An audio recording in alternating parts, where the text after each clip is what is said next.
Okay, I've decided to put an excerpt in here from one of my books, Industrial Electrical Control Systems.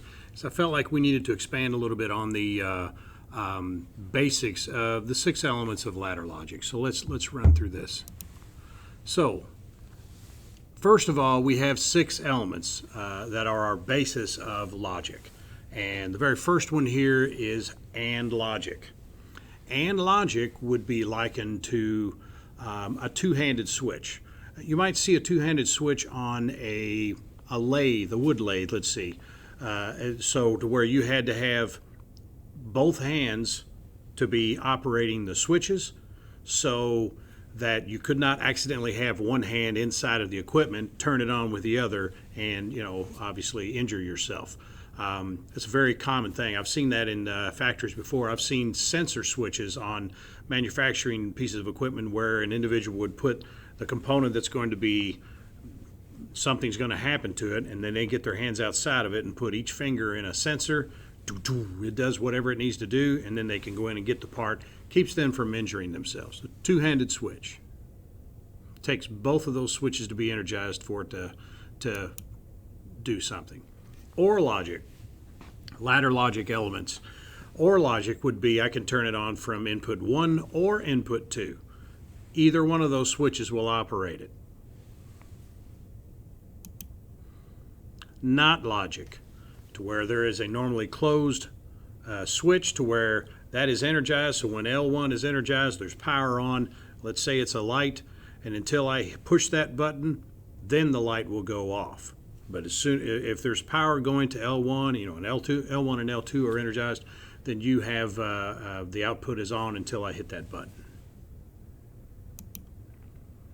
Now, this is NOR logic. This means you have 2 normally closed switches. So, and you can see I'm in my lab still. In my lab, I have emergency stop buttons at a couple of different locations, to where if I had an individual working in my lab and for some reason they were receiving electrical shock, I can run over and hit one of those normally closed buttons, that emergency stop button, hit that, and it shuts the power down in my lab.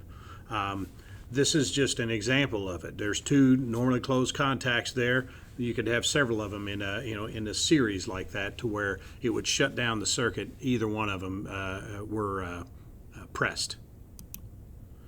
Now, this is NAND logic, and we have multiple normally closed switches.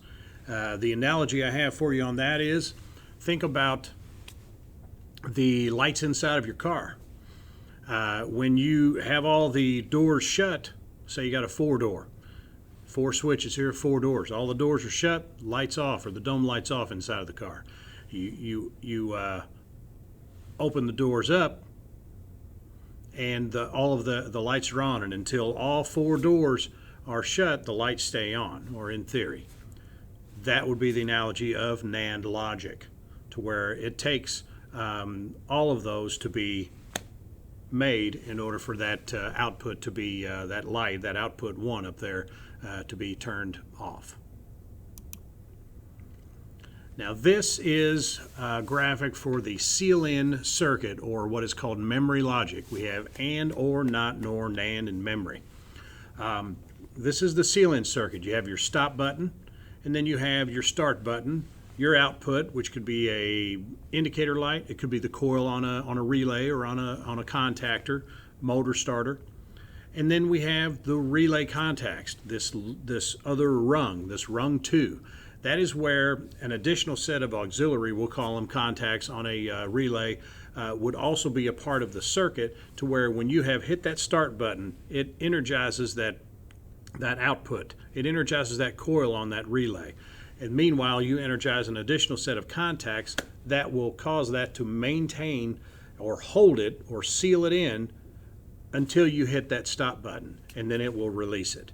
That is a seal-in circuit, also called memory. I've heard them called latching circuits, a couple of different names for them, but a very popular control logic system element. So there are 6: AND, OR, NOT, NOR, NAND, and memory.